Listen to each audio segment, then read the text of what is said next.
Good morning. The minor scale, something that confuses a lot of musicians.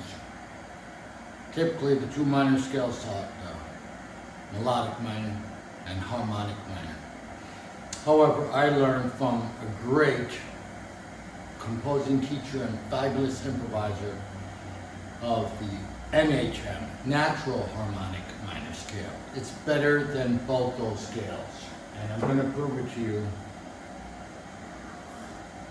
Several reasons. One, if we study great composers, we study their scores. People like Rachmaninoff, Chopin, and I've studied many scores.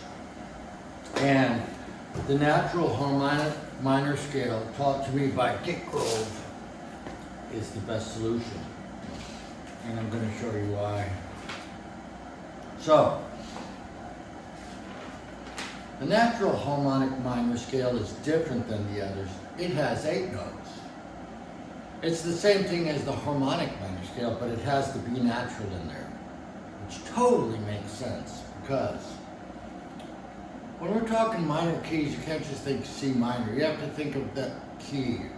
So, like a 2-5-1 progression, D minor 7 flat 5 to G7 to C minor.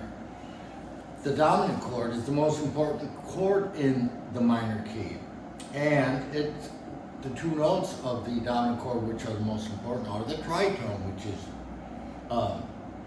F and B, that tritone. Now, in the Natural Harmonic Minor Scale, the B is there. In the other 2 minor scales, it's not there. All of the scores that I study, it seems like the composers there are thinking Natural Harmonic Minor Scale.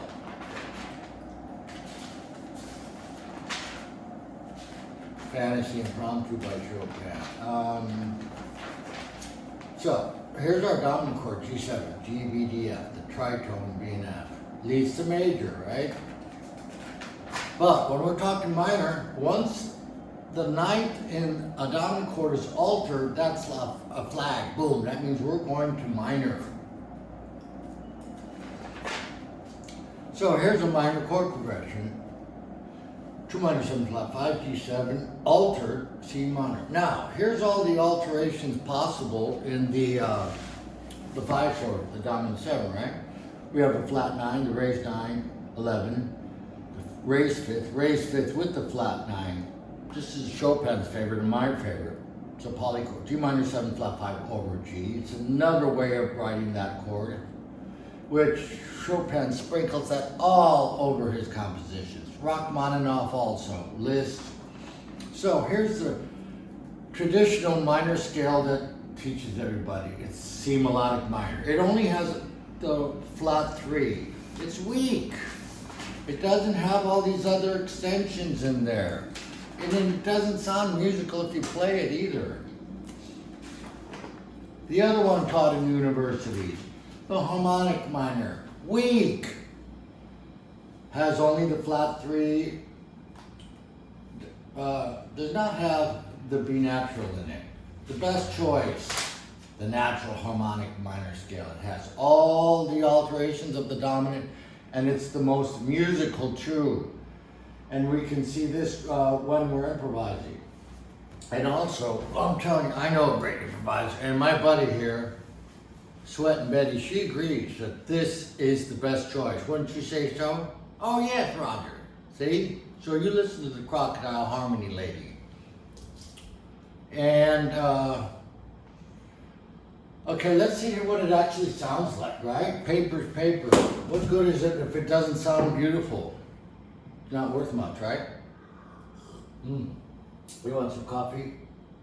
This crocodile is pissing me off a little bit. Stradivarius violin, and she's starting to chew on it. Not good. It's going to cost me a lot of money.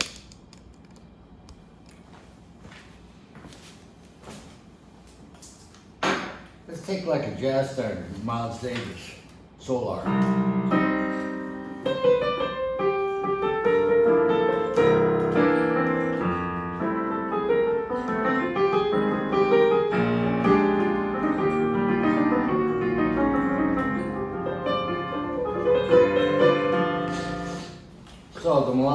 the melodic minor, the first one that I said is weak.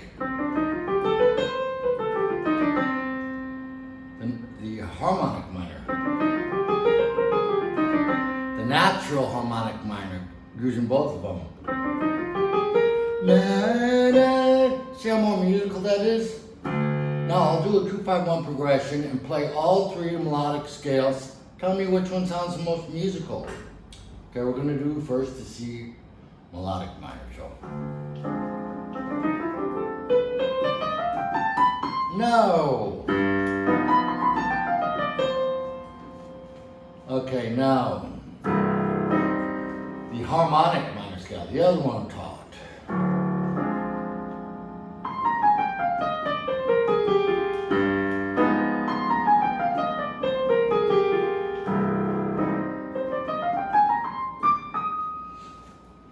Weak.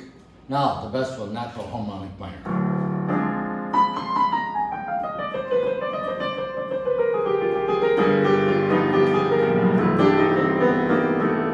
See, much more musical. Chopin is using it in Fantasy Impromptu.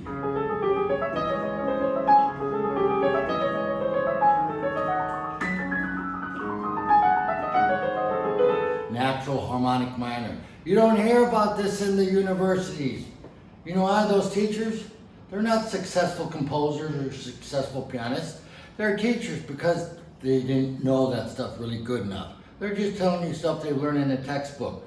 But if the textbooks doesn't agree with people like Chopin, Beethoven, Bach, Rachmaninoff, then something is wrong. Okay, so natural harmonic minor. I learned that from studying scores and from Dick Grove. And the language and the results agrees with the best composers in the world. I don't care if it agrees with the teachers at the universities. Okay, all right. I'm going to go into depth on this more and have more examples.